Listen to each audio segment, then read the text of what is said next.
అందరికీ వందనములు. దేవుడు మనల్ని అందరినీ సజీవంగా ఉంచారు అంటే ఆయన కొరకు బ్రతుకుతాము అనేటువంటి సదుద్దేశమే. ఆయన ఉంచిన ఉద్దేశాన్ని సఫలీకృతం చేద్దాము. ఈ లోకంలో ఆయన మాట లేకుండా బ్రతకడం చాలా కష్టం. ఉంటే చాలు అనుకున్న మనము ఆయన మనల్ని ఈ లోకంలో వదిలిపెట్టాడు అన్న సంగతి గుర్తుంచుకోవాలి. ఈ లోకంలో వదిలిపెట్టాడు అంటే ఆయన మన చేయి వదిలిపెట్టాడు. మిమ్మల్ని నేను వదిలిపెట్టాను అంటే ఒంటరిగా వదిలిపెట్టలేదు, నేను వాక్యం మీకు ఇచ్చి ఉన్నాను అన్నాడు. ఏమిటి నాయన వాక్యం వల్ల అంటే, నువ్వు వేచే ఆయన నిన్ను ఎలా అయితే ఉండి తిరిగి రమ్మన్నాడో దానికి ప్రోటోకాలే వాక్యం. ప్రోటోకాల్ అంటే నిబంధనలు. ఈ నిబంధనలు కనుక మనం తెలియకుండా మనకిష్టమైనట్టు లోకంలో బ్రతికేసి ఆ బ్రతుకుతున్న విధానం తప్పు అని తెలుసుకోకుండా అదే మలినమైన మనస్సుతో మళ్ళీ మందిరము అనేటువంటి ఆశ్రయపురానికి వచ్చి మన జీవపు డంబాన్ని, మన నేత్రాశని, మన శరీరాశని అన్నిటినీ చూపించుకొని వాటిని మరవకుండా వదలకుండా ఇక్కడికి వచ్చి ఆయన్ని ప్రార్థించటం అనేది ఆయన ఒప్పుకోనిది. సో ఒక రోజుతో ఆయన యొక్క నిబంధనలు అయిపోవు. ఒక్కొక్క నిబంధన ఫర్ ఎగ్జాంపుల్, నిన్ను వలె నీ పొరుగు వారిని ప్రేమించు అనేది 1 డేలో అయిపోతుందా? నిన్ను వలె నీ పొరుగువాడు మంచివాడైతేనే ప్రేమించాలా? దాని అర్థం చెడ్డవాడైతే ప్రేమించాలా? ఎలా ఉన్నా నీతోటి వాడు ప్రేమించాలి. అది అవుతుంది ఒక్క రోజులో. ఇవాళ బాగున్నారు, మంచిగా ఉన్నారు అనుకున్న వాళ్ళు చెడిపోయినా మన ప్రేమలో ఏమాత్రం తేడా రాకూడదు. అది జరుగుతుందా? జరగదు. ఎందుకంటే నమ్మక ద్రోహం అనే మాట దీని నుండే వచ్చింది. ఎందుకంటే నమ్మాం తీరా చూస్తే నువ్వేం చేసావు? ద్రోహం చేసావు. ఈ ద్రోహము చేసిన మనుషుల్ని దేవుడే ప్రేమించాడు. మనం ఎంత చెడ్డవాళ్ళం అంటే, తినేయటం తెలుసు, మనకి త్రాగేయటం తెలుసు, అసలు తెలియకుండా పీల్చుకుంటున్న ఊపిరి మనం ఎట్టి పరిస్థితుల్లోనూ తయారు చేయలేము. దాన్ని పీల్చుకుంటున్నామన్న సెన్సిబిలిటీ అంటే ఏమాత్రం ఇబ్బంది కలగకుండా మనం హీలింగ్ చేస్తున్నాము, బ్రతికున్నాము. ఆ ఊపిరి పీల్చుకునే విధానం ఎంత కష్టంగా ఉంటుందో సిలువ మీద యేసుప్రభు వారు పడిన ఒక ఇన్స్పిరేషన్, రెస్పిరేషన్ అని ఒక రెస్పిరేటరీ విధానంలో తను ఊపిరి పీల్చుకుని తిరిగి వదిలిపెట్టే విధానంలో ఎంత బాధ ఉంటుందో అనేది ఆయన అనుభవించారు. ఆ అనుభవించిన విధానంలో నీకు ఏ ఇబ్బంది కలగకూడదు. నువ్వు ఊపిరి పీల్చుకుంటున్నా, వదులుతున్నా, అసలు నీకు నీ జీవన శైలికి అది ఎటువంటి ఇబ్బంది అవ్వకూడదు అనేటువంటి ఆలోచన ఎవరికి కలిగింది? నీకు కదా కలగాలి. నేను ఊపిరి పీల్చుకుంటున్నాను, నాకు చాలా ఇబ్బందిగా ఉందని ఈ రోజున చెప్పావా?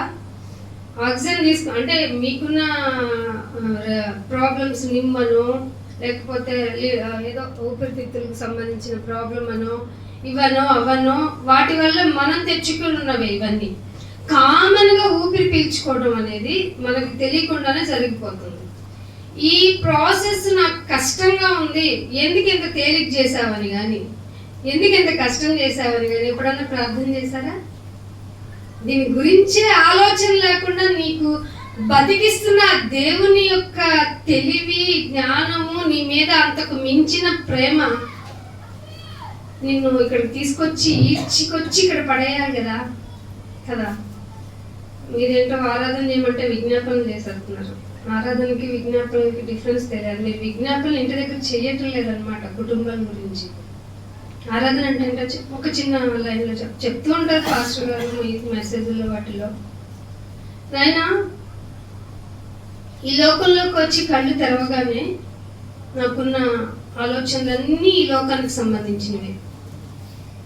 తద్వారా నేను నా బ్రతుకును వెల్లడి పరుచుకుంటూ జీవన శైలిని ప్రారంభించుకుంటున్న స్థితిలో నాకంటూ ఒక మెచ్యూరిటీ వచ్చిన టైంకి వరకు నాకున్న మెంటల్ సిచ్యువేషన్ ఏంటంటే అసలు నువ్వే లేవు కదా. నా యొక్క ఎగ్జాంపుల్ చెప్తున్నా, మీరు ఎలా అనుకున్నారు? నువ్వు లేవు, నువ్వెవరో అంతటి నేను ఊపిరి పీల్చుకుంటున్నా, నా అంతటి నేను పనులు చేసుకున్నా, నా అంతటి నేను ఫుడ్ తీసుకుంటున్నా, నా అంతటి నేను బ్రతకడానికి కావాల్సినవన్నీ నేను చేసుకుంటున్నాను. ఏం చదువుకుంటున్నాను అంటే నేను చదువుతున్నాను, బై హార్ట్ చేసుకున్నాను, నా అంతటి నేను ఎగ్జామ్ రాసాను, నేనే పాస్ అయ్యాను. మధ్యలో నువ్వు ఎక్కడి నుంచి వచ్చావు అనుకుంటున్న నా బుద్ధిహీనతని, చదువుకోవాలంటే నీకేముండాలి? బుర్ర ఉండాలి కదా, ఆ బుర్రలో గుజ్జు ఉండాలి కదా. దాన్ని పెట్టింది ఎవరు? 1300 గ్రాముల వెయిటేజ్ పెట్టింది ఎవరమ్మా నీకు? స్కల్ మళ్ళీ దానికి ప్రొటెక్టివ్ గా పెట్టి, ఆ స్కల్ మళ్ళీ దెబ్బతినకుండా దాని మీద జుట్టు పెట్టి, ఆ జుట్టును కూడా కౌంట్ చేసుకుంటున్న నన్ను నువ్వు ఆలోచించలేదా? బుద్ధిహీనరాలా అన్నారు. ఎలా ఏడవాలండి నేను ఇక్కడికి వచ్చి? ఎలా ఏడవాలి? అసలు అర్హత లేదు కదా. నువ్వు లేవనుకున్న నాకు నీ గదిలో, నీ సంఘంలో నాకు ప్లేస్ ఇచ్చావు. ఇలా పోతూ ఉన్న నాకు ప్రతిరోజు లోకంలో పోరాటాలే. నీతిగా బ్రతకాలి, నీతిగా జీవించాలి, యథార్థంగా ఉండాలి అంటే ఈ పాడైపోయిన లోకం, లోకాధికారి చేతిలో ఉన్న లోకం, ఆ లోకాధికారి నాకు పెట్టే పరీక్షలు, వాటన్నిటినీ నెగ్గానా లేకపోతే కాంప్రమైజ్ అయిపోయానా? ఎటో తోచుకోలేని, ఎటో తేల్చుకోలేని పరిస్థితిలో నిస్సహాయంగా ఉన్నానా? అయినా నీ చేత మెప్పు పొందానా లేదా? ఒకవేళ బలహీన పడిపోయినా నన్ను రానిచ్చావు చూడు. నీ ప్రేమ ఎలాంటిది నాయనా? ఇది కదా రక్షణ వాల్యూ. ఈ రక్షణ వాల్యూకి నేను ఎలా బ్రతికి చూపించను? తగు మార్గము, మాటలు నాకు తెలియజేసావు ఇప్పటి వరకు. ఇక నుంచి నా ప్రవర్తన అంతా నీ మాటలే, నా మాటలన్నీ నీ మాటలే. నీ మాటే నా మాట, నా మాటే నీ మాట. నేను కనపడనే కూడదు, నువ్వే కనపడాలి. ఎందుకంటే ఈ లోకంలో నాకు ఇచ్చిన ఈ శరీరం ద్వారా నీ నీతిని నేను వ్యాపింప చేయాలి. అందుకు నాకు రక్షించి కాపాడుకునే ఈ రక్షణ ఉంది చూసావు, ఇది లోకంలో ఎవ్వరూ ఇవ్వలేరు. ఇలా ఎన్ని సంవత్సరాలు చెప్పగలవు? బతికున్నంత కాలం రుణం తీర్చుకోలేంది. అలా చెప్పమంటే నీ గురించి నువ్వు ఆరాధించుకుని ఆయన ఎదుట చిన్న జివ్వబలం ఇవ్వమంటే ఫ్యామిలీని అంతా తెస్తావు. ఫ్యామిలీ గురించి మిగతా డేస్ చేయట్లేదా? చెయ్యాలి కదా. మిగతా డేస్ చేసి ఉంటే వాళ్ళు నీతో పాటు ఉండేవాళ్ళే. అంటే తప్పు మనది. చూసారా, బల్లలోకి చేతులు వేసే టైంకి మనం ఎంత అపరాధులం అయిపోయాం. సో నీకు ఇచ్చిన వాల్యూలో నిన్ను కాపాడుకోవడానికి ఆయన నీకు రోగం ఇవ్వచ్చు, ఇబ్బందిని ఇవ్వచ్చు, ఆర్థిక ఇబ్బందులు కూడా కలగజేయొచ్చు.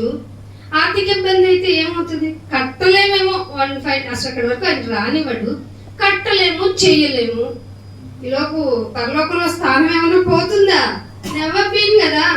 ఇలాంటివన్నీ ఒత్తిడులు మన మీదకి సాతాను రానిస్తే ఆయన అలా తీసేస్తారు.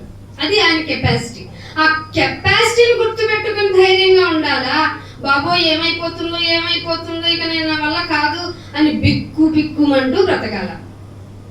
వాక్యం తెలిస్తేనండి, వాక్యానికి కనుక మనం ప్రాధాన్యతనిచ్చేది మనస్సులో కనుక మనం పెట్టుకుంటే అసలు దేనికి భయం ఉండదండి. అది మనకి మన మీద ఆశ్చర్యం వేస్తుంది. ఏంటి సిచ్యువేషన్స్ ఇలా ఉన్నాయి, బట్ నేనేంటి ఏం చంచల మనస్తత్వం నాలో లేకుండా, నేనేం ఫీల్ అవ్వకుండా ధైర్యంగా ఉన్నాను. Because of my God, my saviour, my protector కదా, మై వెల్ విషర్. నాకు ఏది మంచిదో తెలియజేస్తుంది. మీకేంటంటే అడిగిందల్లా ఇచ్చేస్తున్నాడు అనకండి. అవసరమైంది మాత్రమే దేవుడు ఇస్తాడు. అడిగిందల్లా దొరుకుతుందంటే సాతాను ఇస్తున్నట్టు. అవునా? సాతాను కూడా ఇస్తుందా? ఇస్తుంది. దానికి అధికారం కదా ఇవ్వబడింది. కొత్త కథ కాదు, పాతదే మీకు తెలియదు. సాతాను ఏం చెయ్యాలనుకున్నా చేయగలదు. ఏమండి, యేసు ప్రభు వారిని ఏమండి రింగ్టోన్ ఎప్పుడు చూడలేదు. సాతాను యేసు ప్రభు వారిని ఏమని పిలిచింది? రా, ఎక్కి దుకే. చూసా, ఎక్కి దుకే అనేది ఒక గ్రామికల్ ఒక సెంటెన్స్. కానీ అక్కడ నుంచి దూకే అని అంటే ఎవరు లేనప్పుడు నువ్వు నేను ఒక విజిబిలిటీతో చూస్తే ఏమంటావు? ఆత్మహత్య అంటాం. యేసు ప్రభు వారిని ఏమని ప్రేరేపించింది? అది ఎంత కెపాసిటీ ఉందో తెలుసా దానికి? నీ అంతటి నీకే ప్రేరణ ఇచ్చి తన చేతులకి మట్టంటకుండా నిన్ను తీసుకెళ్లి పాతాళంలో తనతో పాటు కూర్చోబెట్టుకోవాలి. అది దాని కక్ష. అందుకే నీ శత్రువు అయినా అన్నాడు దేవుడు. అదేమో పైనుండి ఆకాశం నుండి ఎలా పడిందంట? భయంకరమైన నల్ల సీకటితో ఏం పడలేదమ్మా. నలుపంటే సాతాను, తెలుపంటే దేవుడు కాదు, వెలుగు దూతది. వెలుగు దూత. వాక్యం అంతా తెలిస్తే మనకి మన జీవితంలో దేన్ని నెగిటివ్ అనుకుంటున్నాం, దేన్ని పాజిటివ్ అనుకుంటున్నాం, దానికి వెనక కారణాలు ఎవరు, ఆ కారణాలు గల మనుషులు దేని చేత ప్రేరేపించబడ్డారు, వీటన్నిటి కోసమే ఆయన వివేచన ఇచ్చారు. మన వివేచన దేని మీద పెట్టాం? మంచి బట్టల కోసం, మంచి ఆహారం కోసం, ఇంకా ఈ డ్రెస్ ఈ ఇయర్లో వేసాం, ఆ డ్రెస్ ఆ కలర్ ఆ టైంలో వేయలేదు, ఈ విచక్షణకు ఉపయోగించాం. కానీ వాక్యం కనుక నీకు విదితమైతే ఒక డ్రెస్ ఉంటే నాకు ఏమైనా ప్రాబ్లమా? అయినా దేవుడు నీకు ఒకటి ఇస్తాడేంటి? చాలా ఇస్తాడు. బీరువాళ్ళు నిండా నిండిపోతాయి. ఒక ఫుడ్ ఐటమ్తో నాకు సరిపోతుంది కదా అనిపించాలి, కానీ దేవుడు నీ ముందు 10 రకాలు పెట్టిస్తాడు. అది ఆయన ప్రేమ. ఇది నువ్వు ఆయన హెచ్చాలి, నువ్వు తగ్గాలి. ఈ విధానం కనుక నీలో కనుక ఇంప్లిమెంటేషన్ జరిగితే, ఏమండి ఇంకొక అరగంట చెప్తారా, ఇంకో రోజు పెట్టుకుందామా అనేటువంటి ఆసక్తి మీలో రేగుతుంది. అందుకనే వాక్యం చూద్దాం. చూడండి, 1వ యోహాను రాసిన పత్రిక 2వ అధ్యాయము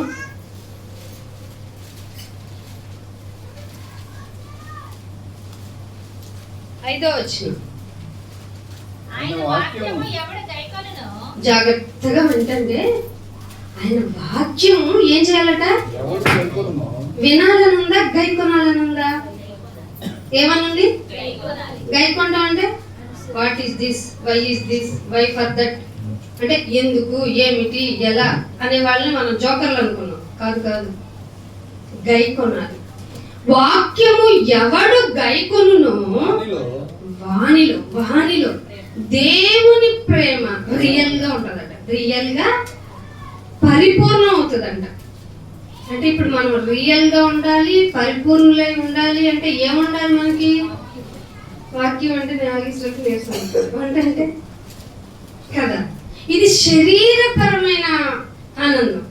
ఈ శరీరపరమైన ఆనందాన్ని దేనికి మలుచుకోవాలి మనం? నాయనా ఏంటి నాయనా, 10 మందికి వంట పెడితే ఆ 10 మంది తినేసి రేపు ఉప్పు ఉంది, పప్పు ఉంది, ఇది లేదు, అది లేదు అంటారు. కానీ నీ వాక్యాన్ని గైకున్న నాకు, నీ ప్రేమ నాలో పరిపూర్ణమైన నన్ను చూసి ఇంకొక ఆత్మ ఇక్కడికి రావాలి. ఇది దేవుని సంకల్పం. దేవుని సంకల్పము చొప్పున, ఆయన ప్రేమ చొప్పున పిలువబడిన వారందరికీ ఏం కూర్చుతాయి? సమకూడతాయి. అన్ని సమకూడి జరుగుతాయి. ఈ హోప్ లేకుండా ప్రతి దానికి విలాప వాక్యాల్లో ఒక చాప్టర్ మనకు దేవుడు ఇచ్చిన, మనం ఒక విలాప వాక్యం అయిపోతాం. వాక్కు అంటే మాటే కదా. నాయన ఇదివు అదివు అనేది నీకు ఎంత అవసరమో అయితే తప్ప ఆయన ముందు పెట్టాలి. ఇది లేకపోతే నేను బ్రతకగలను అంటే నాకు ఇచ్చే నేను అలాగే ఉంచు. ఎందుకంటే ఇచ్చిన సదుపాయాలను గురించి కూడా ఉంది. నీకు ఇవ్వబడిన సదుపాయాలను గురించి కూడా నేను క్వశ్చన్ చేస్తాను. సో అండ్ సో విధంగా నీకు ఫెసిలిటబుల్ గా లోకంలో ఉంచాను. నా గురించి వ్యక్తీకరణ ఏం చేయగలిగావు, ఎంతవరకు చేయగలిగావు, ఎలా ఉండగలిగావు, నీ ముందు నీ చుట్టూ అన్ని పరిస్థితులు, బలహీన పరిస్థితులు, నిన్ను బలహీనపరిచే పరిస్థితులు ఉన్నా కూడా నా వాక్యాన్ని వెలుగుగా పట్టుకున్నావా లేదా? ఎట్లా కొండ మీద ఉండేటువంటి ఇల్లు లాగా ఉన్నావా లేదా? మంచం కింద పెట్టుకునే దీపంలాగా ఏమన్నా ఉన్నావా? అంటే ఇంటర్నల్ గా దేవుని అవసరాల కొరకే వాడుకున్నావా లేదా?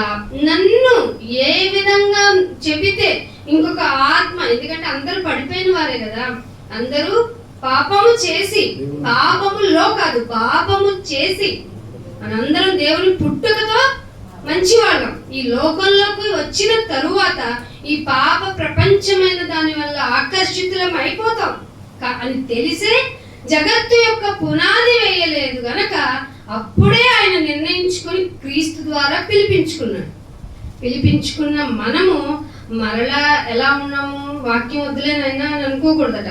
వాక్యమును గైకొనుచు, ఆ వాక్యము గైకొన్న వాడిలో దేవుని ప్రేమ నిజముగా, అంటే రియల్ గా, అంటే కొంతమందిలో నిజంగా లేదా, ఉన్నట్టు నటిస్తున్నారా, నటిస్తున్నారంటే వాక్యం వాళ్ళలో ఏం పని చేయలేదు, గైకొనలేదు, వాళ్ళే పరిపూర్ణులు అని అంటున్నాడు.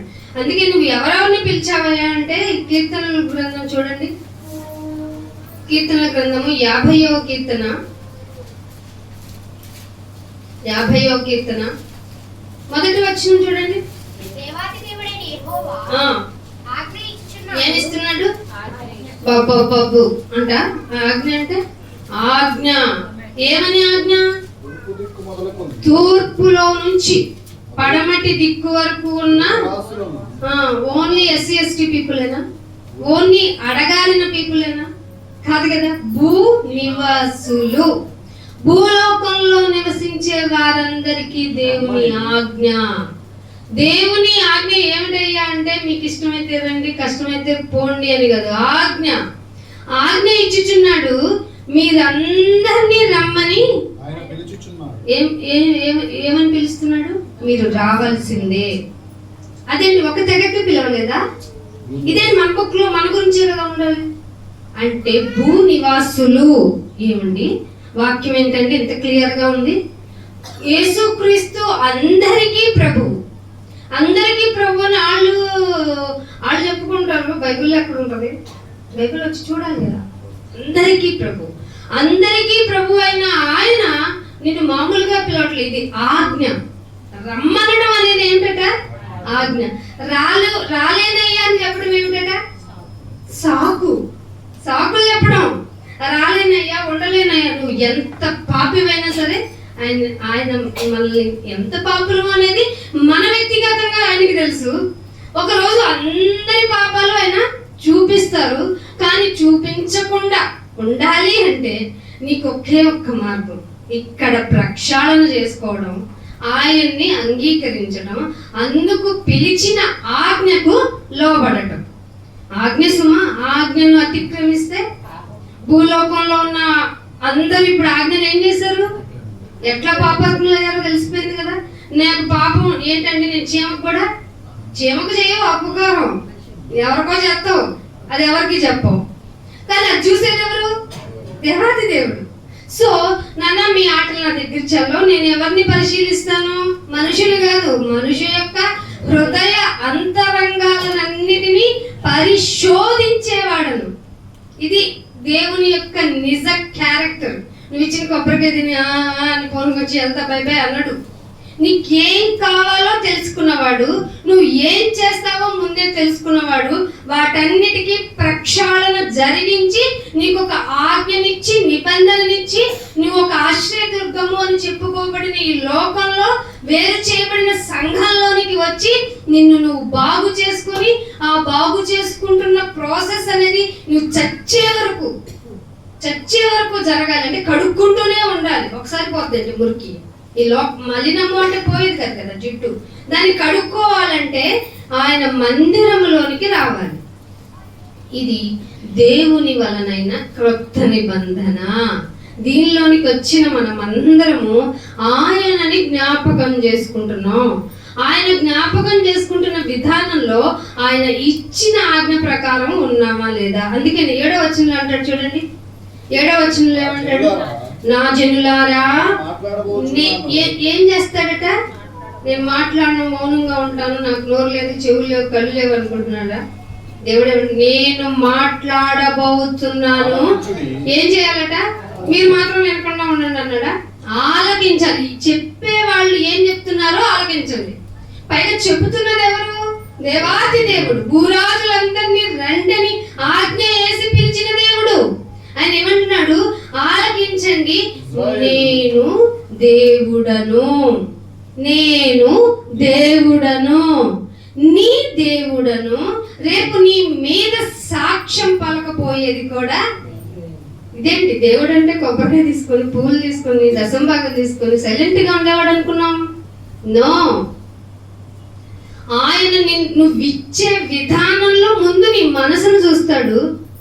ఆ మనసు చూసి ఆయన అర్పణని అంగీకరిస్తాడు. అది ఏ విధంగా ఇస్తున్నావో. అందుకే అంటున్నాడు, నేను దేవుడను, ఆలకించు, నేను దేవుడను, నీ దేవుడను, నేను నీ మీద సాక్ష్యము పలుకుతున్నాను. నీకు విషయం చెప్పనా, నువ్వు ఇచ్చేవన్నీ నేను ఇష్టపడలా. 8వ వచనంలో అంటాడు, నీ బలుల విషయంలో నువ్వు ఇచ్చేస్తున్నావు కదా, ఈ బలిమ్మన్నాను ఆ బలిమ్మన్నాను ఇశ్రాయేలు చెప్తున్నాను, నువ్వు కూడా ఇక్కడికి వచ్చి ఆ పాత నిబంధనలో వాళ్ళకి చెప్పినట్లుగా ఈ ఉపవాసం చేయమన్నాను, ఆ ఉపవాసం అంటే అన్నం నీళ్ళు మానుకోవడం ఒక్కటి అనుకున్నారు. దాని ద్వారా గుణపరుచుకోవాల్సిన మనసు సంగతి ఏంటి, దాని ద్వారా నువ్వు మారాల్సిన నీ బ్రతుకేంటి, ఇవి మర్చిపోయారు ఇశ్రాయేలు లాగా. అందుకే అంటున్నాడు, నీ బలుల విషయంలో నేను నిన్ను గద్దించటం లేదు. ఏంట్రా మచ్చదిస్తున్నావు, నలకదిస్తున్నావు అని నేను అడగటం లేదు. నీ దహన బలులు నిత్యము నా ఎదుట. దహన బలు ఎందుకు ఇస్తాడు?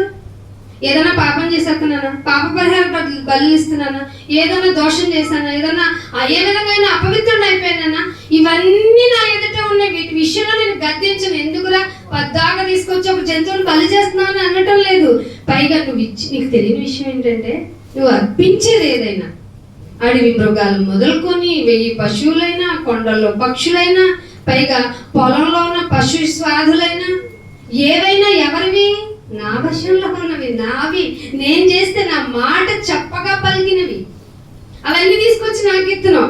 అయినా నీకు ఒకటి తెలియాలి, లోకంలో ఇంకోటి ఏదైనా తెస్తావా, దాని పరిపూర్ణత, దానిలో నుంచి ఏమైనా తెస్తావా, అవి కూడా నావేగా.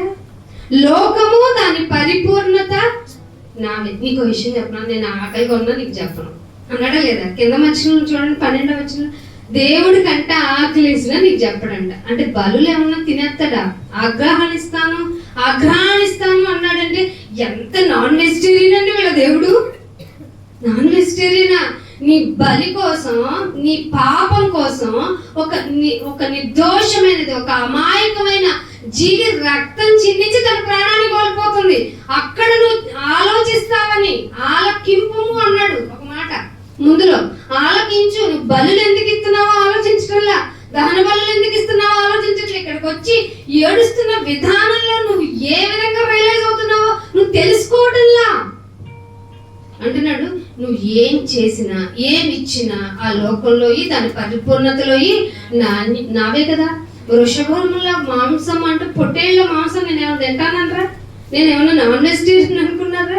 ఇంకేమన్నాడు, పొట్టేళ్ల రక్తం ఏమన్నా తాగెత్తానన్నా? నేను దేవుడిని, నేను రక్తం తాగుతానన్నానా? మీరు ఎందుకు ఈ బలులన్నీ ఇస్తున్నారు? దేవునికి కావాల్సిందేంటో నాకు కావాల్సిందేంటో చెప్తున్నా. 14వ వచనం చదవండి. దేవునికి స్తుతి యాగము చెయ్యండి. నైనా బలక్కర్లేదా? పొట్టేలు అక్కర్లేదా? నా ఇంట్లో పెంచుకున్న కోడక్కర్లేదా? వాటి విషయంలో ఎంత మచ్చరమో మీకు తెలుసు కదా. ఒక జంతువుని బలి ఇవ్వాలంటే ఎంత ప్యూర్ గా ఉండాలి, దాని మీద చిన్న మచ్చ రోగం అవి కూడా ఉండకూడదు. అలా లేకపోయినా మీరు ఏదో తెచ్చి బలేసేస్తున్నారు. ఎవరిలాగా? హేబేల్లాగా, కయ్యూన్లాగా. ఈ కయ్యూన్ లాంటి సంతానం సంఘంలో ఎక్కువైపోయినా నేను కోరుకుంది ఏంటంటే, మీరు ఆ బలుల విషయం పక్కన పెట్టి మీ హృదయం నుంచి స్తుతి యాగం నా గురించి వస్తుందా? ఎందుకు చేయాలి నీకు స్తుతి? బతికుంచినందుకు చేయాలంటావు. ఎందుకు బతికున్నావు? పిల్లల కోసం అంటావా? ఆ పిల్లల్ని ఇచ్చింది ఎవరు? దేవుడు కదా. ఆ పిల్లల భవిష్యత్తు ఎవరి చేతిలో ఉంది? దేవుడి చేతిలో కదా. నీ భవిష్యత్తు ఎవరి చేతిలో ఉంది?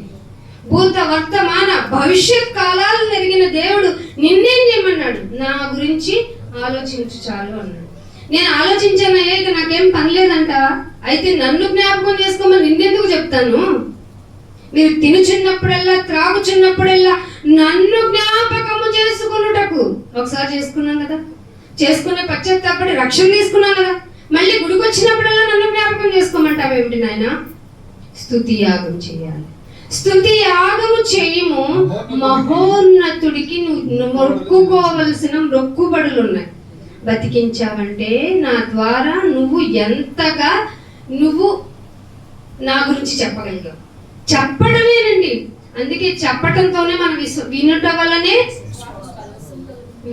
వినేవాళ్ళు ఉన్నారు చాలా మంది. భూనివాసులందరూ పిలిస్తే భూనివాసులంతా ఎక్కడ ఉన్నారు? ఇక్కడ మర్చిపో 10 మంది లేవు లోకంతో పోల్చుకుంటే. మరి ఈ 10 మంది చెబితేనే కదా వినేవాళ్ళు ఉంటారు. మరి చెప్పామా? జ్ఞాపకం చేసుకోమన్న ఆయన ప్రచురపరచమన్నాడే. స్తుతి యాగము అంటే అర్థం ఏమిటంటే ఆయనను గురించిన పరాక్రమ విధానాలు, ఆయన బాహుబల తత్వము, ఆయన పరాక్రమశాలి. ఏ విధంగా పనులు చేస్తారు. ఆయన ఒక గాలిని ఎదిరించగలడు.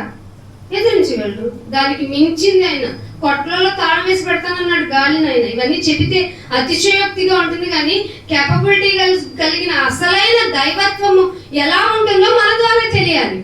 అందుకే సంఘానికి బల్లలో చేతి వేశారు అంటే పని ఉంది. నువ్వు బ్రతికున్నావంటే నీకు పని ఉంది. అందుకే అంటున్నాడు, ఇంకొక మాట చూపిస్తాను. 21వ వచనంలో చూడండి. 20వ వచనం చదివిందిరా. నీవు కూర్చుండి నీ సహోదరుని మీద కొండెములు చెప్తున్నావు. ఏంటంట? చిన్నపిల్లలు అనుకోండి, వాళ్ళని మనమే వదిలేస్తాం. తరతరాలుగా యుగాలకు ఇక్కడే కూర్చున్నాం సంఘంలో. సహోదరులు అంటే సంఘానికి వచ్చేవాళ్ళు. కొండెములు అంటే నిజంగా అంది. ఎందుకు చెప్తున్నారు? కొండెములు చెప్పుచున్నావు, నీ తల్లి కుమారుని మీద నింద కాదు, అపనింద. గట్టిగా గుద్ది అపనింద వేసేసాం అనమాట. అపనిందలు మోపుతున్నావు అని 21లో అంటున్నాడు. పైన ఇంకో మాట కూడా అంటాడు 19లో, కీడు చేయవలనని నీ నోరు తెరుచుచున్నావు. నోరు ఎందుకు ఇచ్చాడట? కీడు చేయడానిక? దేవునికి స్తుతియాగం చెల్లించడానికి. కానీ నోరేమైపోయింది? కీడును చేయవలనని నీ నోరును తెరుచుచున్నావు. నీ నాలుక ఏమైపోయింది? కపటము కల్పించుకుంటున్నావు. అంటే కావాలని చెప్తున్నావు అనమాట. అందుకని అంటున్నాడు 21లో, ఇట్టి పనులు నీవు చేసినను. ఏం జరగట్లేదుగా, ఏమవుతుంది? దేవుడు ఎందుకు మాట్లాడతాడు అనుకుంటారట. ఇట్టి పనులు నీవు చేసినను నేను మౌనంగా ఉన్నాను, కేవలం నేను సైలెంట్ గా ఉండే పర్సనాలిటీనే అని అనుకుంటున్నావు కదా. అయితే నీ కన్నుల ఎదుటే నువ్వు చేసిన పనులను గురించి ఈ సంగతులను బిట్ వైజ్ గా, మీరు ఇప్పుడు రీల్స్ చూస్తున్నారే, సినిమా అంతా చూడకుండా రీల్ టు రీల్ చూస్తున్నారే, అలాగే సంగతులను వరసగా అన్నది చూడండి బైబిల్లో. బిట్ వైజ్ గా, ఈ ప్రాసెస్ లో అయినా నీకు బుద్ధి రాలేదా? ఈ ప్రాసెస్ లో అయినా నీకు తెలివి రాలేదా? ఇంతకాలం వచ్చావు కదా, ఇంత టైం ఇచ్చాను కదా, అయినా నువ్వు గ్రహించలేదా అని సంగతులను వరసగా ఉండి ఎందుకు చేసావు? రీజన్ చెప్పు అంటే ఆన్సర్ ఉంటుందండి. ఎప్పుడు బాబు ఆ లోకంలో నన్ను అట్లా ఆకర్షించిందని నోరన్నా అవుతుందా? ఆయన నువ్వు చూడగానే నువ్వు మాట నోరు తెరిచేది చెప్పేంత చిన్న పర్సనాలిటీ కాదు. ఎంత పెద్ద పర్సనాలిటీ నువ్వు చెప్పనా? ఆకాశము సింహాసనం అంటే ఆకాశమైన సింహాసనం అంటే ఆయన ఎంత పెద్ద పర్సనాలిటీ. ఆయన కింద మనం ఉన్న చిన్న పురుగు అంటే మీకు అర్థమవుతుందని చెప్తున్నా. ఇంకా నానోనే, ఇంకా తక్కువే. అంత చిన్నవాళ్ళం. నువ్వెవడరా? నేను ఎంత గొప్పవాడినో తెలుసా? డైలాగ్. నేను ఎంత గొప్పవాడినో తెలుసా? నేనేంటో తెలుసా? నా గురించి తెలుసా మీకు? నా బ్యాక్గ్రౌండ్ తెలుసా? నీకేమీ తెలియదు, నథింగ్. నువ్వు ఏమంటావు మనం వచ్చి? నా బ్యాక్గ్రౌండ్ తెలుసా? నథింగ్ నుండి ఆయన నిన్ను కాపాడుకున్న అంత గొప్పవాడు, అంత పెద్ద పర్సనాలిటీ నిన్నేం చేస్తున్నాడు? నా కోసం స్తుతియాగం చెల్లించడానికి ఉండరా అని నీకు ఒక ప్రాసెస్, నిబంధన జీవిత విధానాన్ని ఇస్తే దాన్ని తప్పించుకొని తిరిగితే ధన్యుడు అనుకుంటున్నావా? అస్సలు కాదు. అందుకే మౌనంగా ఉంటున్నాను అనుకోకు. ఈ సంగతులన్నీ నీ ఎదుటే ఉంచి, నీ కన్నుల ఎదుట, ఇది మెయిన్, నీ కన్నుల అంటే నువ్వు చూస్తావు నీ పనుల్ని, నీ కన్నుల ఎదుటే ఉంచి నిన్ను గద్దిస్తాను. ఇదిగో వినండి, దేవుని మర్చిపోయిన వాళ్ళారా. ఏమంటున్నాడు 22లో? దేవుణ్ణి మర్చిపోయిన వాళ్ళారా. యోచన అంటే థింక్ చేయండి. ప్రతి దానికి మీరు ఆలోచిస్తారు కదా. మీకు టైం ఇవ్వబడింది, ఇక్కడ కూర్చోవడమే పని. కూర్చుంటున్న మీకు మీ మైండ్ పని చేయాలి. మీ మైండ్ పని చేస్తే ఏంటి మంచిది, ఏంటి చెడ్డది, నేను లోకంలోకి వెళ్ళినప్పుడు ఎలా బిహేవ్ చేశాను, నేను ఒంటరిగా ఉన్నప్పుడు ఎలా బిహేవ్ చేశాను, నా మాట తీరు ఎలా ఉంది, నా ప్రవర్తన ఎలా ఉంది, నేను దేవుడికి దగ్గర అవుతున్నానా, ఉన్నట్టు నటిస్తున్నానా అని మీరు పరీక్షించుకుంటారు. అందుకే దేవుణ్ణి మర్చిన వాళ్ళారా యోచించుకోండి. లేని ఎడల నేను తీర్చేస్తే నేను తప్పించుకుంటాను. నాకు తెలీదా తప్పించుకోవడం? ఎందుకంటే నాకు తప్పించడం వెనక్తో పెట్టిన విద్య అనుకుంటావా? కాదు, తప్పించుకొనుటకు అక్కడ ఏముంది, ఎవడునో లేడు రాడు. అంటే ఎక్కడికి వెళ్ళినా నువ్వు ఉన్నావని ఎందుకు వచ్చింది అనుకున్నారు దావీదు గారికి? తప్పు చేసినా తప్పించుకున్నావు, ఏమైంది అనుకుంటూ పైకి వెళ్దాం. బాబోయ్ ఎక్కడ ఉన్నావు? ఎక్కడైనా కింద భూమిలో ఒక మూల అన్నాను, అక్కడ ఉన్నావు. భూమి క్రింద సముద్రంలో అక్కడే ఉన్నావు. ఎటు వెళ్ళను నాయన. పడుకుంటే చూస్తున్నావు, నుంచుంటే చూస్తున్నావు, కూర్చుంటే చూస్తున్నావు, ఏం చేసినా చూస్తున్నావు. ఇక నా బ్రతుకు నీ దగ్గరకు వచ్చి పడటం తప్ప వేరే మార్గం లేదని నాకు తెలిసిపోయింది. ఇదిగో నీ మాటలే నా నడకకి దీపం. కానీ ఇవన్నీ మర్చిపోయి, ఇదంతా మర్చిపోయి యోచనే లేకుండా బ్రతుకుతున్న మనల్ని, మనం కూడా లోకంలో వెళ్ళిపోతున్న మనకి ఒక స్పార్క్లింగ్ కావాలి, ఒక స్పార్క్ కావాలి. సంఘానికి వచ్చాం, పాడుపడడం, వెళ్ళిపోయాం అనేది ఉండకూడదు. ఇది చేస్తున్నాం కదా అని ఇది ఒక సాంప్రదాయము కాదు. ఆహారం నేను తీసుకెళ్ళి పరలోకంలో కూర్చోబెట్టదు. ఇలా తీసుకుంటున్నప్పుడు యోచన చేయాలి, ఆలకించాలి.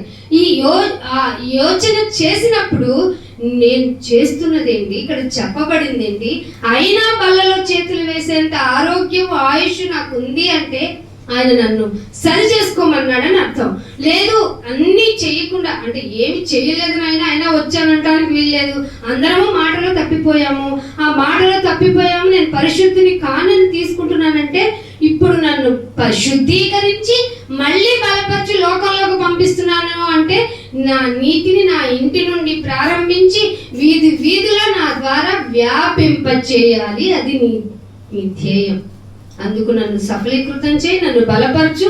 నీ రక్త మాంసాల ద్వారా నన్ను మరింత బలపరిచి, ఆహారం ఉన్నను లేకపోయాను పోషించేవాడవు నువ్వు, నన్ను కాపాడేవాడవు నువ్వు అనే ఒక సెల్ఫ్ మోటివేషన్తో నువ్వు వెళ్ళగలిగితే తప్ప పరలోకం రాదు. అందుకే ఇంకో మాట చూపిస్తాను. యోహాను రాసిన సువార్త 1వ అధ్యాయము, యోహాను రాసిన సువార్త 1వ అధ్యాయము 12వ వచనం.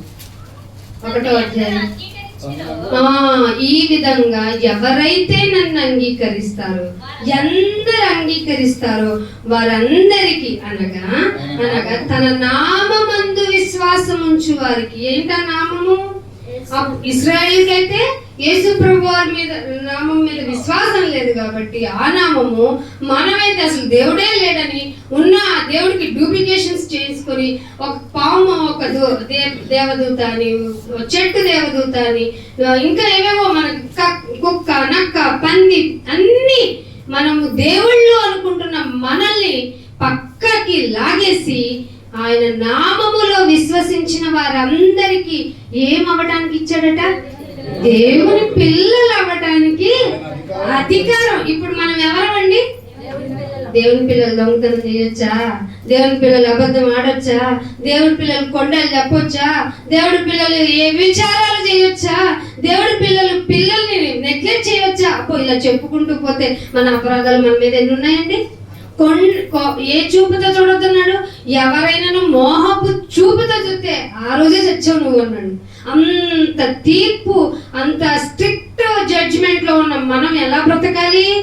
చాలా ఎంత అలర్ట్ గా బ్రతకాలంటే అది మన వల్ల కాదు. ఎందుకంటే లోకం చూస్తేనేమో అబ్బమ్మకి యాపిల్ పండు, అదే యాపిల్ పండు అంటే అర్థమవుతుందని పండు కనపడినట్టు కనపడుతుంది. లోకంలోకి వెళ్తే అంత సందడి సందడి. మనం కూడా సందడి తెచ్చి యెరూషలేములో సందడి, ఇక్కడ కూడా సందడి చేసేద్దాం అనేటువంటి పరిస్థితులకు వెళ్ళాం. కానీ సందడి కాదు, నీ గురించి నీ సెల్ఫ్ డిసిప్లిన్ నువ్వు తర్ఫీదు చేసుకునే కొద్దీ నువ్వు ఎంత పాపాత్ముడువో తెలిసిపోద్ది, నేను ఎంత అపవిత్రురాలో తెలిసిపోద్ది. నాయన నువ్వు చాలా స్ట్రిక్ట్ పర్సనాలిటీ నాకు తెలుసు, కానీ నీ ప్రేమను బట్టి నీ దగ్గరకు వస్తున్నాను, వచ్చిన నన్ను నువ్వు చేయమన్న పనిని చేస్తున్నాను, జ్ఞాపకం చేసుకుంటున్నాను, నీ బల్లలో చేతులు వేస్తున్నాను అంటే నువ్వు మళ్ళీ నన్ను శుద్ధీకరించడానికి నిర్ణయించుకున్నావు. ఇది చాలనైనా నా జీవితానికి, ఇక వెళ్తాను లోకంలో, వెళ్ళిన ఏ విషయానికి నేను ప్రలోభపడను అనాలి. ఎందరూ అంగీకరించారో తన నామమందు దేవుని పిల్లలు అవ్వటానికి అధికారం ఉంది. దేవుడికే ఈ లోకం మీద అంత అధికారం ఉంటే దేవుని పిల్లలకి అధికారం రాదా? అంటే నేను చేయలేను ఆయన, నేను బలహీనునైనా, వారి వల్ల తప్పు చేశా, వీరి వల్ల తప్పు చేశా, అవి మనలో నుంచి వస్తాయా? Not possible. అంటే సాతాను మనల్ని ఎక్కడో హైజాక్ చేసేసింది అనమాట. ఎవరిని చేసినట్టు? చేద్దామనుకున్నట్టు యేసు ప్రభువుని చేసినట్టు. నువ్వు దేవుని కుమారుడేనా? ఎందుకు కాదు, నేను దేవుని బిడ్డని అన్నాడా లేదా? అన్నాడా లేదా? దేవుని బిడ్డ వచ్చి దూకే అన్నాడా లేదా? నేనెందుకు దూకుతాను? ఎవరైతే అధికారం కలిగి ఉన్నారో వాళ్ళు ఏం చేస్తారో తెలుసా? నేను దేవుని బిడ్డనైతే దూకాల్సిన అవసరం నాకేంటి? నేనెందుకు ప్రూవ్ చేసుకోవాలి? దేవుని యొక్క బిడ్డలైతే దేవుని మాట వల్ల కదా బ్రతుకుతారు, దూకినందుకు వస్తారు కదా. వివేచన, యోచన ఎలా రావాలండి? ఇవి జ్ఞాపకం చేసుకుంటే వస్తాయి, కూర్చుంటే రావు. ఆలకించాలి. ఇక్కడ నిన్ను కూర్చోబెట్టాడు, ఇంత సఫిషియెంట్ గా నిన్ను ఈ విధంగా నిన్ను ఇలా కూర్చోబెట్టాడంటే ఆయన ఎంత పెట్టుబడి పెట్టాడో నీకు అర్థమవుతుందా? ఆ పెట్టుబడిని అంతా తిని త్రాగి సుఖించి మనం కూడా ఇశ్రాయేలులాగా ఆడుటకు లేద్దాం రండి అన్నట్టు ఉంటుంది పని. ఆడటం వల్ల ఉపయోగం ఉంది? ఆడటానికి కాదు, స్తుతి యాగము చేయుటకు నిన్ను పిలిచాడు దేవుడు. అందుకే అంటున్నాడు ఇంకొక మాటలోనే, రోమీయులకు రాసిన పత్రిక 8వ అధ్యాయము 14వ వచనం చూడండి. దేవుని ఆత్మ చేత ఎందరూ నడిపింపబడుదురు. అది ఇక్కడ ఏమవ్వాలి? లోకంలో వెళ్తున్నప్పుడల్లా నీకేమి జరగాలి? దేవుని ఆత్మ నడిపింపు. దేవుని ఆత్మ నడిపింపు. నువ్వు బల్లలో చేతులు వేస్తే పరిశుద్ధాత్మ దేవుడి వారు నీతో వచ్చేస్తారు. ఎప్పుడైతే బాప్తిసం తీసుకుంటారో నీలోకి వచ్చేస్తారు. ఈ లోక మాలిన్యం అంటుకుంటుంటే ఆయన మౌనంగా ఉన్నాడు కదా అనుకుంటున్నారు కదా. మౌనంగానే ఉంటాడు. ఎప్పుడు గాలి తుఫాన్, నేను చెప్తూ ఉంటాను కదా, తుఫాన్ వచ్చేటప్పుడు వాతావరణం ఎలా ఉంటది? చల్లగా ఉంటది. ఇప్పుడు కూడా మనకి ఏం లేదు, నెమ్మదిగా ఉంది, ఎంత బాగుంది అనుకున్నప్పుడు ఆకస్మికంగా ప్రసవ స్త్రీకి వేదన కలిగినట్టు నీకు వేదన వచ్చేస్తుంది. ఆ టైంలో నువ్వు ఏం చేద్దాం అనుకున్నా అవ్వదు. కానీ దేవుని ఆత్మ చేత, నేను చెప్తుంది ఇదే, మీరు బల్లలో చేతులు వేస్తున్నారు కదా, బయటకు వెళ్ళిన తర్వాత మీ ఆత్మతో మీరు ప్రేరేపించబడుతున్నారా? దేవుని ఆత్మ మిమ్మల్ని ఏమైనా గద్దిస్తుందా? మీరు నిజంగా దేవుని పిల్లలైతే దేవుని ఆత్మే మిమ్మల్ని గద్దించాలి. దేవుని ఆత్మ ఎప్పుడు మంచిగా చేయంటది. చెడు నీ ముందున్నా, నీలో వచ్చేయడానికి నిన్ను దగ్గరగా ఉన్నా ఏ మాత్రం తడవు, వెనకవు, ఏ విధంగానూ నువ్వు ప్రలోభపడవు. దేవుని ఆత్మ చేత ఎందరూ ప్రేరేపింపబడతారో వారే మళ్ళీ దేవుని పిల్లలు అయిపోతా ఉంటాం, మళ్ళీ దేవుని కుమారులై ఉంటాము. పద్దాక లోకంలోకి వెళ్తామైనా భయంగా ఉంది. మీరు భయపడటానికి దాస్యపు పిల్లలు కాదు, దత్తపుత్రాత్మను పొందితిరి అనగా పరిశుద్ధాత్మను పొందితిరి. పరిశుద్ధాత్మ పొందాం కదా అని ఎక్కడ పడితే అక్కడ పిచ్చి గంతులు వేయటానికి కాదు, లేని భాషలు మాట్లాడటానికి కాదు, అప్రక అనడానికి కాదు. పరిశుద్ధాత్మ నీలో ఉంటే తప్పేదో, మంచేదో, చెడేదో, ఏది చెయ్యాలో, ఏది చేయకూడదో, ఏది చేస్తే మంచి జరుగుతుందో, ఎక్కడి వరకు నేను ఏ పని వల్ల నేను దేవునికి దూరం అయిపోగలను, ఇవన్నీ వివేచన ప్రతి సెకండ్ నిన్ను అలర్ట్ చేస్తుంది దేవుని ఆత్మ. ఇలా జరుగుతుందా లేదా? ఒకసారి పరీక్షించుకోండి. ఇంకొక మాట ఇదే అధ్యాయంలో 16వ వచనంలో చూడండి. మనము దేవుని పిల్లలమని ఏం చేస్తుందంట? మనము దేవుని పిల్లలమని ఆత్మ తానే ఏ ఆత్మతో ఏ విధంగా సాక్ష్యం ఇస్తుంది? నేను చెప్పాను ఇందాక, మీ ఆత్మ మాట్లాడుతుంది, దేవుని ఆత్మ కూడా మాట్లాడుతుంది. కానీ మీరు ఏ పని చేసేటప్పుడైనా, ఏ విధంగా మాట్లాడేటప్పుడైనా, ఏ చెడ్డ తలంపు మీలోకి రావాలన్నా మీ ఆత్మ మీతో మాట్లాడుతుందా? దేవుని ఆత్మ మీ ఆత్మతో మాట్లాడుతుందా? దేవుని ఆత్మ మీతో మాట్లాడితేనే మీరు ధన్యులు. అప్పుడే బలాలు చేయడానికి అర్హులు మనం. అయినా కానీ దేవుడు మళ్ళీ మనకి ఛాన్స్ ఇచ్చి ఇక్కడికి పిలిచాడు అంటే, శుద్ధీకరించాను, బి రిలీజ్ అంతే. మళ్ళీ నేను విడుదల చేస్తున్నాను, మళ్ళీ అంటే ఎన్ని తప్పులైనా చేయొచ్చా? కావాలని చేసేవాడికి మరి కఠినమైన తీర్పు దాగి ఉంది, అంతవరకు నేను మౌనినై ఉంటాను అన్నాడు దేవుడు. అందుకనే గలతీయులకు రాసిన పత్రిక 4వ అధ్యాయము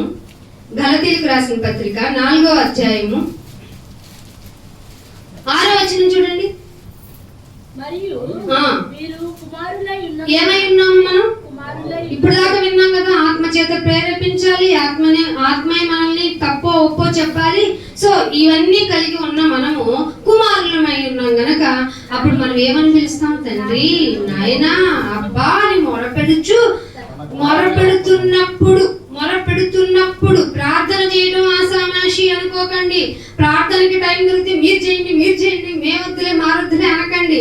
మీరు ప్రార్థన చేస్తూ ఉంటే దేవుడు మన హృదయంలోనికి తన కుమారుని ఆత్మను పంపిస్తారు. అర్థమైందా? ప్రార్థనకి, మీకు ఆరాధనకి దేవుడు ఎందుకు సమయం కల్పిస్తున్నారో. దేవుని ఆత్మ మనలో ఉంటే మనం ప్రేరేపించబడతామా లేదా?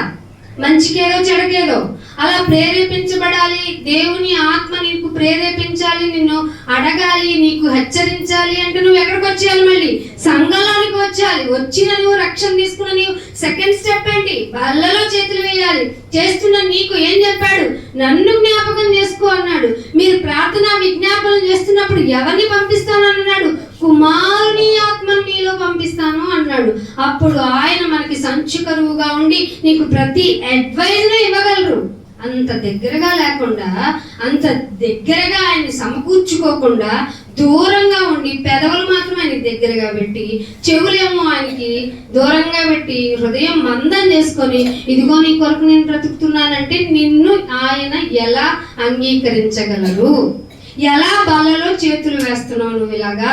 అందుకే నువ్వు నా బల్ల తీసుకుంటున్నప్పుడు అపరాధిని, ఒక పాపినైనా ఆయన యాక్సెప్ట్ చేసుకుంటాడు. కానీ సంఘంలో నేను పాపిని కాదు, నిన్ను నమ్మేశాను, నీ దగ్గరకు వచ్చేసాను, నీ కొరకే బ్రతుకుతాను, తిని త్రాగి వెళ్ళిపోయేవాడిని ఆయన క్షమించరు. అర్థమైందా? అందుకే ఇంకొక మాట చూపిస్తాను. అందుకే అంట ఈ రోమిలికి రాసిన పత్రికలోని 8వ అధ్యాయంలో 19వ వచనంలో ఏముందో చూడండి. వీళ్ళు ఎలా బిహేవ్ చేస్తున్నారు అని చూస్తారట ఎవరు? దేవుని కుమారుల ప్రత్యక్షత కొరకు. రోమిలికి రాసిన పత్రిక 8వ అధ్యాయం 16వ వచనం. అదే 19 చదవండి. 16. దేవుని కుమారుల ప్రత్యక్షత కొరకు.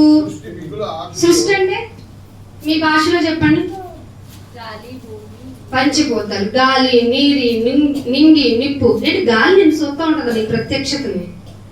ఈ టైంలో ఊపిరి చల్లగా గాలిని ఇస్తున్నా నేను. ఫీల్ అయ్యి ఏమంటాడబ్బా, అబ్బా మంచి గాలి, షమ్మ గాలి అంటావా? థ్యాంక్ యూ నైనా అంటావా? ఇంత చిన్నవే. అందుకే దేవుడే అన్నాడు, చిన్న వాటిలో నమ్మకంగా ఉన్నవాడు ఆల్మోస్ట్ ఆల్ పెద్ద వాటిలో కూడా నమ్మకంగా ఉంటాడు. సృష్టి ప్రత్యక్షతగా నీ ప్రత్యక్షత కోసం నీ బిహేవియర్ ఏంటి? ఒక మంచి జరిగినా, ఒక చెడు నీ ముందున్నా, చెడు చేసే స్థితిగతులు నీ ముందున్నా, నువ్వు బిహేవియర్ ఎలా ఉంటుంది? నన్ను జ్ఞాపకం చేసుకో అని నేను తర్ఫీదిచ్చి లోకంలోకి పంపిస్తున్నా. వీళ్ళు అబ్జర్వ్ చేయని ఎవరికి ఆజ్ఞించాడు ఆయన? చూడు అంటేనే కదా చూస్తుంది సృష్టి. అందుకే అంటున్నాడు దేవుని కుమారులు అంటే ఎవరో చెప్పాను మీకు. దేవుని కుమారుల ప్రత్యక్షత కొరకు సృష్టి మామూలు ఆశ కాదంట, మిగుల అంటే ఓవర్గా ఎక్సైటెడ్గా ఇప్పుడు ఎలా బిహేవ్ చేస్తాడు, ఇప్పుడు ఎలా ఉంటారు, ఇప్పుడు అమ్మ ఇంత ప్రార్థన చేసింది కదా, ఇంటికి వెళ్ళి ఏ గొంతుతో మాట్లాడతారు, అయ్యే ఇంత బాగా సాఫ్ట్గా అబ్రహాం గారు లాగా ఉన్నారు కదా, ఇంటికి వెళ్ళి ఇంకెలా ఉంటాడు? విశ్వాసులకు తండ్రిగా ఉంటాడా, అవిశ్వాసులకు ఫాదర్ ఆఫ్ ఫెయిత్ అంటాడా? ఎట్లా ఉన్నారు అని మిగుల ఆసక్తితో పంచభూతాలు నేను అబ్జర్వ్ చేస్తున్నాను. తప్పిపోయామా లేదా? అవి ఉన్నాయి. నువ్వు వెళ్ళి అసలు మనకు ధైర్యం ఉండదు. నాయన నేను ఎక్కడ చేశానంటే పిలుస్తాడు, పంచిపోతామా, గాలి ఇలా రమ్ము, వర్షమా ఇలా రమ్ము, చెప్పు వీరి గురించి ఆ రోజు ఏం చేశారంటే. మిగుల ఆశతో చూస్తున్నాయి సృష్టి అంతా. అది కుమారుల ప్రత్యక్షత కొరకు. నువ్వు అనుకుంటున్నావు ఎవరు లేరు, నేను పాపం చేయడానికి ఎవరు లేరు, ఎవరు చూడటం లేదు అనుకుంటున్నావు. అయ్యో ప్రత్యక్షత, మన చుట్టూ సెక్యూరిటీ ఉంది, సెక్యూరిటీ ఉంది అంతా. నువ్వు అనుకుంటున్నావు నేనేం చేయట్లేదు అని. కాబట్టి నేను దేవుడు ఏమన్నాడు, కుమారుల ప్రత్యక్షత కొరకు సృష్టి మిగిలిన ఆశతో, ఆశ చూస్తున్నప్పుడు, కనిపెడుతుందంటే ఏంటి? అది కూడా మౌనంగా ఉన్నాయి, పంచభూతాలు కూడా మౌనంగా ఉన్నాయి, దేవుడు మౌనంగా ఉన్నాడు. మౌనంగా ఉన్నాను కదా అని నువ్వేమి నన్ను అనుకోకని. మీరు నాకు 50వ గ్రంథంలో ముందే చదివిచ్చేసాను. ఏమంటాడు? నేను మౌని ఇట్టి పనులు చేసినాను, నేను మౌనంగా ఉన్నాను అనుకోకు. నీకు వరుసగా నుంచోబెట్టి బిట్లుగా చూపిస్తాను, నీకు బిట్లుగా చూపించి నిన్ను చీల్చేస్తాను, తప్పించుకోవడానికి కూడా నీకు వీలు పడదు అన్నాడు. ఇంకేం చేయాలి నాయన?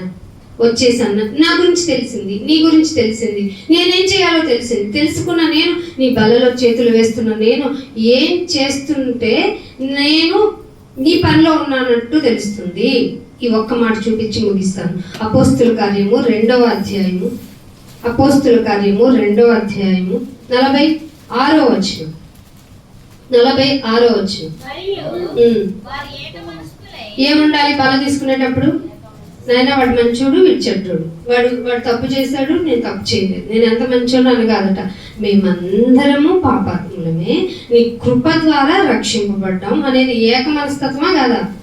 ఏకమై ఉండాలి. నేను ఇంత కృపను మాకు అనుగ్రహించావు, ఈ రక్షణను మేము బయట వెల్లడిపరచాలి అనేది ఏక మనసా కాదా? అయ్యగారే పెట్టుకుంటారు ప్రార్థన కోటాలు, మాకు సంబంధం లేదు. మాకు కృతజ్ఞత ఎప్పుడంటే మాకు మేలు జరిగినప్పుడే. నాయన మాకు పంటలన్నీ సమృద్ధిగా ఇచ్చావు, గాలి ఇంత పొల్యూటనైనా మేము పీల్చుకునే విధంగా మమ్మల్ని నుంచి మా మూత్రపిండాలు కూడా ఉంచి మాకు సజీవంగా ఉంచావు. మాకు ఆహారం, అసలు పంటలేమో అలిగిన రైతులు ఉన్నారు, అయినా మాకు ఆహారం దొరికింది. ఇగో ఇదే మాకు జరిగిన మేలని, ఒక్క మేలు ఈ విధంగా జరిగిందని కృతజ్ఞత పెట్టుకునేవాడు ఉన్నారా? ఉండరు. మేలు జరిగింది కాబట్టి, మేలు జరిగింది కాబట్టి, మేలు జరిగింది కాబట్టి. జరగకపోతే దేవుడు కాడా? నువ్వు కావా? నువ్వు మనిషివి కాబట్టి అలా అంటావు. మేలు జరిగితే నాకు మేలు చేసిన వాళ్ళకి నేను మేలు చేస్తా, నన్ను మంచిగా చేసిన వాళ్ళకి నేను మంచిగా చూస్తా. ఆ బయట వాళ్ళు కూడా అలాగే చెప్తున్నారు. ఈవెన్ సాతాను కూడా, దెయ్యాలు కూడా ఏమని నమ్ముతున్నాయంట? దేవుడు కుమారుడైనైతే. వాటికి నీకు ఏంటి డిఫరెన్స్? నువ్వు చెడ్డవారిని మంచివారి మీద ఆయన ఏకముగా వర్షం కురిపిస్తున్నప్పుడు నువ్వెందుకు డిఫరెన్షియేషన్ తీసుకొస్తున్నావు? ఎందుకు భేదభావం నీలో? బల్ల తీసుకుంటున్న వాళ్ళందరికీ ఉండాల్సింది ఏంటంటే ఏకభావము. అదే అంటున్నాడు, వారు ఏక మనస్కులై. ఏ రోజట? ఓన్లీ సండేనా? చాలా మంది ఆదివారం అంటారు. అపోస్తుల బోధలో ప్రతిదినం మీరు ఒక్క ఆదివారం తీసుకోమంటేనే మనం నాయనో బాబోయ్ అని రోగపరమైన కండిషన్స్ కొంతమంది, అంతర్గతంగా విభేదాలు పెట్టుకొని కొంతమంది చేస్తున్నారు. ప్రతి దినం చేశారు వాళ్ళు. అంటే అపోస్తులు ఎంత స్పిరిచువల్ గా ఉన్నారు. ప్రతి దినము దేవాలయములో తప్పట్లేదంట కూడుకోవటం. ఏంటమ్మా రాలేదంటే పనన్నా, ఏంటమ్మా చేయట్లేదంటే నొప్పన్నా, ఏంటమ్మా రాలేదు జలుబన్నా, కాళ్ళు నొప్పులన్నా. అయ్యో ఇది శరీరాన్ని కదా. బాధలని దేనికండి? ఆత్మగా శరీరాన్ని. శరీరాన్ని అడుక్కొట్టట్లేదు అనమాట. ఇక నువ్వు లేవలేవు, నీ వల్ల కాదు, నిన్ను బెడ్ మీద ఎవరైనా తీసుకురావాలంటే ఉండొచ్చు, లోపల మురుగుది ఇక్కడ ఉండొచ్చు కదా. ఇంకా నలుగురిలో ఉంటే డేంజర్ తీసుకెళ్తారు కదా 108ని పిలిచి కదా. నీవు కూడుకోవటం అనేది ప్రతిదినము దేవాలయంలో కూడుకుంటూ ఇంటింటా రొట్టె విరుచుచు దేవుణ్ణి స్తుతించుతున్నారా లేదా? రొట్టె విరిచే వాళ్ళందరూ ఏం చేయాలి? స్తుతి యాగం చేయాలి. చేస్తున్నారా? స్తుతి యాగం ఎలా చేస్తే స్తుతిని 100 సార్లు అంటావా? అక్కర్లేదండి. దేవదూతలు ఉన్నారు. నువ్వెలా స్తుతించాలి? ఆయన పేరు తేవటమే, ఆయనకి పేరు తెచ్చి పెట్టడమే. నా బిడ్డ ఎలా ఉంటారు? క్రీస్తును నమ్ముకున్న వాళ్ళు ఎంత నీతిగా ఉంటారంటే లోకంలోకి వెళ్ళిన వాళ్ళు వాళ్ళ పని మార్కు చూపిస్తారు. వాళ్ళు నీతిగా నిజాయితీగా బ్రతికి చూపిస్తారు. వాళ్ళ మాట బాగుంటుంది, వాళ్ళ తీరు బాగుంటుంది, వాళ్ళ దగ్గర ఉండడం సురక్షితం అనే భావం కలిగిస్తున్నారా? బాబాయ్ వాళ్ళ దగ్గర ఉంటే తలెప్పిరా బాబు అన్నట్టుగా ఉంటున్నారా? మీరు నమ్ముకున్నారు. మీరు రావడం ఎంత కఠినమైనదో, మిమ్మల్ని మీరు మార్చుకోవడం ఎంత కఠినమైనదో మీకే తెలుసు. అలా మారిన మీరు లోకంలోనికి వెళ్ళినప్పుడు మిమ్మల్ని మీరు ఎలా రిజర్వ్ చేసుకుంటున్నారు? బల్ల తీసుకుంటున్న మీరు, దేవుణ్ణి జ్ఞాపకం చేసుకోమన్న మీరు, ప్రేమతత్వం నిండిన ఆయన, ప్రేమాపూర్ణుడైన ఆయన మీలో ప్రేమతత్వమైనా కనపడుతోందా? శరీరంలో మీకు మార్పులు జరగాలి. మీ ఆత్మ మీలో బోధించాలి. ఇలా జరగకపోతే తపక్కున ఎలా వేస్తారు? అడుసులో కాళ్ళు పెడతారు. అడుసు అంటే పెంటలో కాళ్ళు పెడతారు. దాన్ని ఇది లోకం అనే ఊబి అని చెప్పింది బైబిల్. ఊబిలోకి నుంచి వెళ్తే రాగలమా? కానీ చేయి పట్టి ఒకసారి లాగాడు. మళ్ళీ వెళ్ళావంటే ఊబిలోకి అర్థం ఏంటో తెలుసా? ఇక నిన్ను మార్చడం కష్టం. వాత వేయబడిన మనస్సాక్షి అంటే మనస్సాక్షి ఉంది, కానీ అది వాత వేయబడింది. ఈ వాక్యం వెళ్ళదు దానిలోకి. అందుకని ఏమన్నాడు కింద 40లో ఆనందంతో తీసుకోవాలి. బల్ల తీసుకునేటప్పుడు ఎంత పాపిని నాయన, మనుషులే ఒప్పుకోరే, మనుషులే నన్ను అనుమానిస్తూనే ఉంటారే, నాకు ఇంకా చెయ్యటం లేదు, మానేశాను, ఇక తప్పు నాది ఇంకేం లేదు, నేను ఇప్పుడు పూర్తిగా మారిపోయానంటే నమ్మటం లేదే. నువ్వైతే నాకు ఎంత ఫ్రీ విల్ ఇచ్చావు, థ్యాంక్ యూ అంటూ బల్లలో చేతులు వేయాలట. ఆనందముతోనూ చేసిన ఏం ఒప్పుకోవట్లేదుగా అని అనుకోకూడదట. నిష్కపటముగా, ఏ కపటం నీలో కనపడకూడదు. మళ్ళీ బల్ల తీసుకునేటప్పుడు ఎలా ఉండాలి? కపటం కనుక. కానీ నీ ఆత్మతో దేవుని ఆత్మ కనుక మాట్లాడుతూ ఉంటే నువ్వు ఎంత కపటమైన వాడవో కపటమైన దానివో తెలిసిపోద్ది. అప్పుడు బల్ల తీసుకుంటున్నప్పుడు ఏడుపు వస్తుంది కానీ ఆనందం రాదు. చూడండి, డ్యూయల్ మైండ్ వస్తుంది. అంటే మన గురించి మనకు తెలుస్తుంది, కానీ తెలుసుకున్న మనల్ని అంగీకరించిన మహాదేవుని కృపని గుర్తు చేసుకుంటూ ఆనందిస్తాము.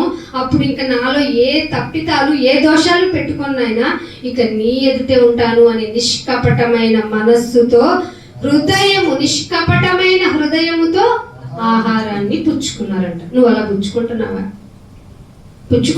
నిష్కపటమైన హృదయం ఉందా నీకు అసలు? సో పరీక్షించుకోండి. మీరు ఏమి తినుచున్నారో, ఏమి తాగుచున్నారో వివేచన కలిగి ఆలోచించి స్తుతియాగము చేసి ఆయన కొరకు బ్రతకండి. లాస్ట్ ఒక మాట చూపించి ముగించేస్తాను. రోమిలికి రాసిన పత్రిక 14వ అధ్యాయము. ఈ మాటతో మనల్ని మనం పరీక్షించుకుంటూ ముందుకు వెళ్ళిపోదాం. 14వ అధ్యాయము 18వ వచనం. క్రీస్తుకు దాసులయ్యాము అనుకుంటున్నాము. అందరం క్రీస్తుకు దాసులు. బాబు నువ్వేం చెప్తే అదే నాయన, నీ మాటే నాకు శాసనం నాయన, నీ మాట ప్రకారమే బ్రతుకుతాను, నాకు ఇష్టమైందని నీ కొరకు వదిలేసుకుంటాను, ఇక నేను నీ దాసుడిని అని చెప్పుకుంటున్న విశ్వాసులారా మీరు ఎలా ఉండాలి అంటే దేవునికి ఇష్టలుగాను మనుషుల దృష్టికి కూడా యోగ్యుడైనట్టుగా ప్రవర్తిస్తున్నామా లేదా? ఏంటి బల్ల తీసుకుంటే ఎన్ని పనులు ఉన్నాయా? తీసుకుని వెళ్ళిపోతాం పరలోకం అనుకున్నామే. మనుషుల దృష్టికి యోగ్యులుగాను కనపడాలి, దేవుని దృష్టికి ఇష్టలుగాను కనపడాలి. ఈ ప్రవర్తన విధానంలోనికి రావటానికి చాలా టైం పడుతుంది, కానీ దేవుడు మనకి ఇంకా టైం ఇస్తున్నాడు. మనం మారలేదని తెలిసి మనము బల్లలో చేతులు వేస్తున్నాం. మనం నిష్కపటమైన మనస్సుతో వేస్తున్నామా, కపటంగా వేస్తున్నామా? దేవుడు ఏం చేసినా ఏం అనలే అని ఆయన మౌనిగా ఉన్నాళ్లే అనుకొని మిమ్మల్ని మీరు సమర్థించుకుంటూ మీకు మీరే మోసం చేసుకుంటున్నారా? మీ ప్రాణానికి మీరే ఉత్తరవాదులు. సో మిమ్మల్ని మీరు పరీక్షించుకుంటున్న విధానంలో మీరు మారండి, దేవునికి ఇష్టలవ్వండి, మనుషులకు యోగ్యమైన వారుగా కనపడండి. ఇటు ధన్యత మీకు అందరికీ దయచేయాలని కోరుకుంటూ ఈ మాటలు ముగిస్తున్నాను. తలలు వంచండి, మిమ్మల్ని పరీక్షించుకోండి. ప్రార్థన చేస్తాను. తండ్రి, మనుషులమైన మేము ఈ బలహీనత కలిగిన శరీరము, ఈ లోకం అనేటువంటి ఆకర్షణ కలిగినటువంటి పరిస్థితుల్లో ఉన్నాము. కానీ మీ దగ్గరికి వచ్చాము నాయన. మీ దగ్గరికి వచ్చాము అంటే మీరు ఆకర్షించుకుంటేనే. ఆయన మమ్మల్ని ఎందుకు ఆకర్షించుకున్నారో మాకు తెలియదు, కానీ మమ్మల్ని ఆకర్షించుకోవటం మా ధన్యత, మా సుకృతం. ఈ రక్షణ, ఈ నీ బిడ్డ చేసిన త్యాగపు బల్లలో చేతులు వేయటం నిజంగా ఎంత ధన్యతనైనా లోకంలో ఎవ్వరికి ఇవ్వలేదు. అందరూ లోకంలో వారి యొక్క జీవిత విధానాల్లో తొందరలో ఉన్నారు, వారి యొక్క బిజీ షెడ్యూల్స్లో ఉన్నారు. మీరైతే వాటన్నిటినీ దూరం చేసేసి మమ్మల్ని నీ సన్నిధిలో సంతోషంగా ఉండటానికి, ఆనందంగా ఉండటానికి, నిష్కపటంగా ఉండటానికి మమ్మల్ని మార్చుతున్నందుకు మీకు స్తోత్రాలు. బలలో చేతులు వేస్తున్నాం. మేము మంచివారం కాదు నాయన, మమ్మల్ని క్షమించండి. మాలో ఉన్న కల్మషాన్ని తీసేయండి. మాలో నీ యొక్క సాధుతత్వము, నీ ప్రేమతత్వమును, నీ కరుణ కలిగిన మనస్సు మాలో కూడా రావాలి నాయన. అంటే ధన్యత మాకు ఇవ్వండి నాయన. అలా అయితేనే నీ పిల్లలు మనబడతాం కనుక ప్రభు, తీసుకుంటున్నాం. మేము తిని త్రాగి వెళ్ళిపోకుండా నేను ప్రచురపరచాలి, నేను స్తుతియాగం చెల్లించాలి, నీకు పేరు ప్రఖ్యాతులు తెచ్చిపెట్టాలి నాయన. మానవ జన్మకు అదే నాయన ధన్యత కనుక అట్టి ధన్యత మాకు అందరికీ దయచేయమని నాయన. మాలో ఉన్నటువంటి ప్రతి అశుద్ధాన్ని తీసివేసి నీ బిడ్డలుగా శుద్ధీకరించి నీ కార్యక్రమాలకు, నీ పనులకు మా యొక్క జీవితం అంతా సాధనలుగా నిలుపుకుంటూ మమ్మల్ని సిద్ధపరచమని యేసుక్రీస్తు వారి పరిశుద్ధమైన నామములో ప్రార్థన అడిగి వేడుకుంటున్నాం తండ్రి. Amen. Thank you all of you. God bless you.